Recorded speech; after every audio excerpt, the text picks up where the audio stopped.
Finalmente temos novidades sobre Premonição 6. As datas de filmagem vão começar em 2 meses.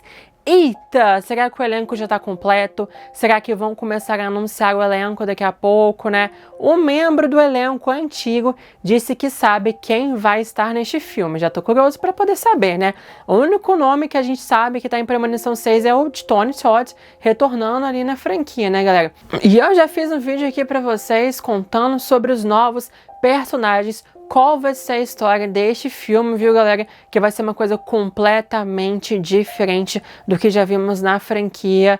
Não sei se eu fiquei muito animado, não. Mas vamos falar, então, nesse vídeo de hoje, algumas novidades que temos sobre Premonição 6. As datas de filmagens e também qual vai ser o papel de Tony Todd neste filme, galera. Então, meu nome é Breno Bicalha, sejam bem-vindos ao canal de terror. Bora, então, quebrar a quarta parede sobre essas novidades de Premonição 6, que com certeza vocês estavam muito animados, tanto quanto eu, para poder saber o que tá rolando ali, né?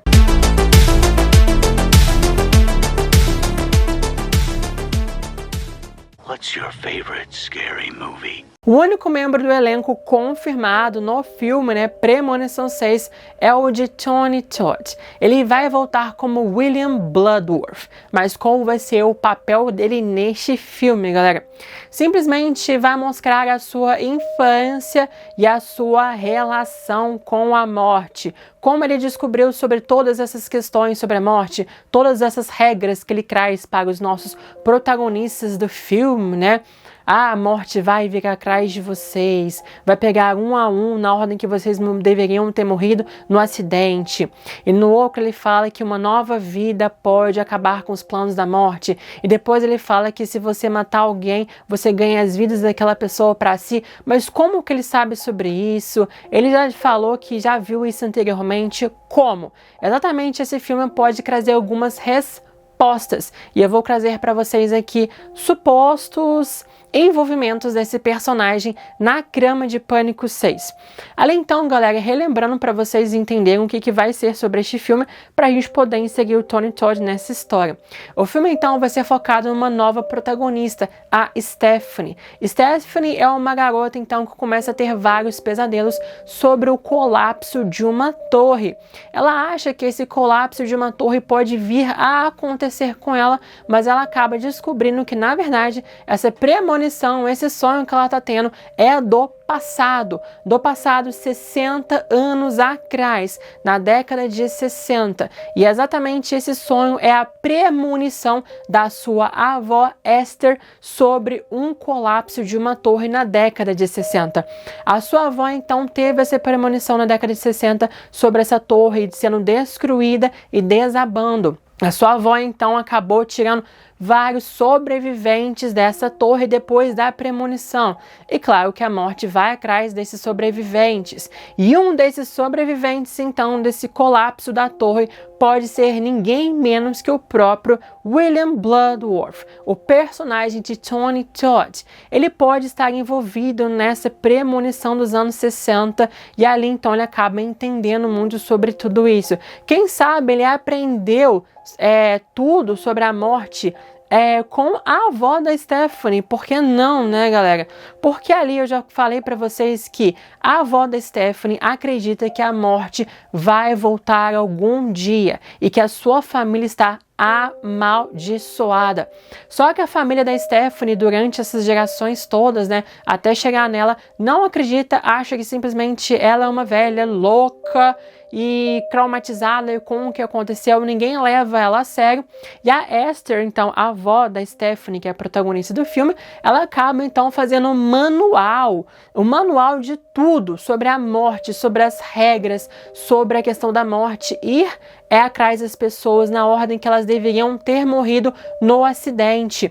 Mas aqui é diferente, a morte não está indo atrás das pessoas logo depois do acidente, né? Aconteceu o acidente, a morte na mesma hora, ela vai atrás das pessoas. A morte está demorando 60 anos para voltar. Por quê? Não sabemos. O filme simplesmente precisa responder essa questão do porquê a morte demorou 60 anos para poder voltar. Sendo que nos outros filmes, ela volta praticamente na mesma hora, no mesmo dia, 2 dias depois, algumas semanas, sei lá, né? Mas agora a morte demorou muito tempo para poder voltar. E ali, então, a avó dela, então, tem uma coleção de tudo que ela vem coletando durante esses anos todos.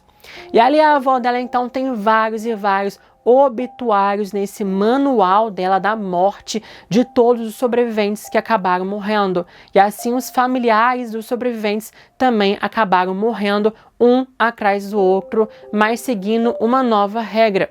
Os sobreviventes e os seus familiares estão morrendo na ordem do seu nascimento. Ou seja, né, tá pegando então do mais velho até os mais novos para morrerem nesse ciclo todo. E ali então é interessante justamente a avó dela ter esse manual com os obituários das pessoas que morreram. E parece que a família da Stephanie pode ser a última dessas famílias a sofrer essa maldição da morte 60 anos depois. Talvez por ser muitos sobreviventes, a morte demorou bastante para poder chegar, talvez. Não sei por que demorou tanto tempo, sabe? E uma das coisas que Premonição 2 traz é que as pessoas que saíram do avião e meio que sobreviveram, acabaram afetando outras pessoas ao seu redor, porque essas pessoas deveriam estar mortas e não estão mortas. E ali então, delas não estarem mortas, elas simplesmente começaram a fazer vários movimentos, né? Tipo, sei lá, um efeito borboleta, de que acabou afetando a vida das outras pessoas. E ali em Premonição 2, temos então a inversão da ordem das mortes para fechar esse ciclo do Premonição 1. E ali então fica esse questionamento, né? Talvez um erro de narrativa, ou talvez uma coisa que eles possam responder em relação a isso, é que todas essas pessoas que deveriam ter morrido nessa torre colapsando e sobreviveram, né? Impactaram a vida de outras pessoas, porque elas não deviam estar lá. E elas estando lá, elas simplesmente afetam a ordem natural das coisas. E ali eles tendo filhos, e os filhos, né, tendo mais filhos, dali temos 3 gerações praticamente desses sobreviventes, afeta muitas e muitas e muitas pessoas. E quem sabe então essa sobrevivência afetou tanto e tanto e tanto, que talvez tenhamos então uma questão interessante de que os protagonistas dos outros filmes talvez sejam alguns descendentes desses sobreviventes, ou essa questão dos anos 60 afetou e deu o início do ciclo dos outros filmes. Será que eles vão conseguir tentar explicar por que aconteceu as premonições, por que as outras pessoas dos outros filmes morreram, enfim. Mas é uma coisa que fica martelando na minha cabeça, que não faz muito sentido. Por que a morte demorou tanto? Quais são as consequências das pessoas terem sobrevivido? Quais são os impactos, né, que as pessoas que não deveriam estar lá estão, e o que pode impactar no mundo, né, e 3 gerações de pessoas, enfim. É uma coisa que a gente fica se indagando, será que eles pensaram sobre isso?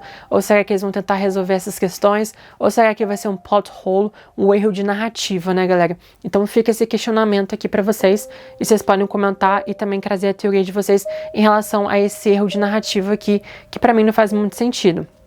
Mas que a Stephanie, então, ela vai começar a acreditar nessa questão, nessa maldição. A Stephanie tem um irmão mais novo que chama Charlie. A Stephanie, ela tá indo pra faculdade, e ali o Charlie é muito conectado com a Stephanie, e ele tá muito chateado que ela vai embora, porque a mãe deles abandonou eles, né, quando eles eram mais novos. Ele acha, então, que a Stephanie está o abandonando, assim como a mãe deles. Então, Charlie não acredita muito na Stephanie quando ela começa a trazer essa ideia da maldição, mas logo em seguida ele começa a acreditar porque ele idolatra demais a sua irmã mais velha, né? E em relação a isso, a Stephanie, ela tá para morrer antes dele, né? E além disso, nós temos, então, os 3 primos, né? Nós temos o Derek, que é o mais velho, pelo que eu entendi. Ele é um tatuador, e ali então, né, foi confirmada que vamos ter uma morte no estúdio de tatuagem. Então praticamente, né, o Derek pode morrer nesse filme. Temos também o Bob, que é o irmão do Derek, que é o primo da Stephanie. E o Bob, ele tem muito medo, né? Ele caga nas calças. Ele é um atleta, mas ele não é tão inteligente assim, mas é uma pessoa muito meiga. Mas ele caga nas calças quando ele começa a ter a ver essa ideia da maldição da morte, né? Então ele morre de medo que pode realmente acontecer. O Derek, o irmão dele, já não acredita muito, não. Ele já meio ali não acredita muito nessas questões, não. Mas o Bob acredita e morre de medo. Agora a Julia, que é a outra irmã, né, desse trio ali de primos, né? A Julia, ela não gosta da Stephanie. A Julia, ela tem uma competição com a Stephanie em relação ao Charlie, porque a Julia gosta muito do Charlie, né? O irmão mais novo da Stephanie. E a Julia tem ciúmes e tem uma competição com ela, então elas não se dão muito bem, e etc. E temos então o tio, né? O pai desses três jovens, né? O tio que é o Howard. E aí então temos essa família que vai ser a família que vai ser afetada dessa maldição da morte.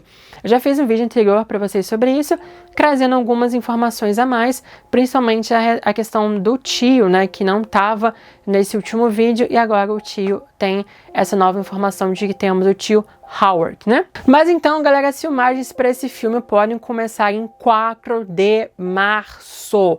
4 de março, galera, tá quase lá. Temos praticamente um mês e meio, né, para começar as filmagens. E as filmagens, então, parece que vão durar entre 4 de março a 11 de maio, ou seja, uns 2 meses aí, quase habitual mesmo, né, de filmes, etc. Será que esse filme vai ser lançado nesse ano ainda, galera? Porque maio até outubro podem entrar em pós-produção, talvez para ser lançado no final do ano. Dá para ser lançado em 2024 ainda, não temos uma data, mas que dá com certeza, né? Mas então, galera, 1 mês e meio para começar as filmagens. Assim, obviamente ele já deve ter o elenco, né? Ou, se não tem elenco, estão escalando nesse exato momento.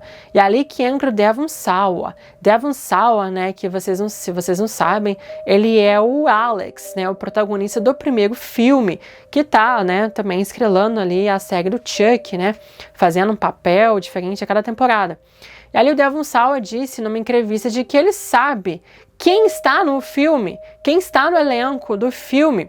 Ou seja, já temos praticamente um elenco, talvez não um elenco completo, formado 100%, mas já temos nomes do elenco que não foram revelados publicamente. Mas eu acho que em breve eles vão começar a lançar ali os nomes do elenco, vamos ver o que vai rolar, né, galera? Quem que vão ser essas pessoas, ali talvez confirmando esses personagens, confirmando essa história que eu trago aqui para vocês. Claro que pode mudar algumas coisas, né? Talvez essa história seja um roteiro anterior, passa por algumas refinagens, etc. São as minhas fontes que trazem essas notícias, né, para vocês. Mas claro que algumas coisas podem mudar, né? Os nomes dos personagens acontece normal. Algumas ideias são colocadas, outras retiradas. Enfim, né? Algumas coisas podem ser diferentes, com certeza.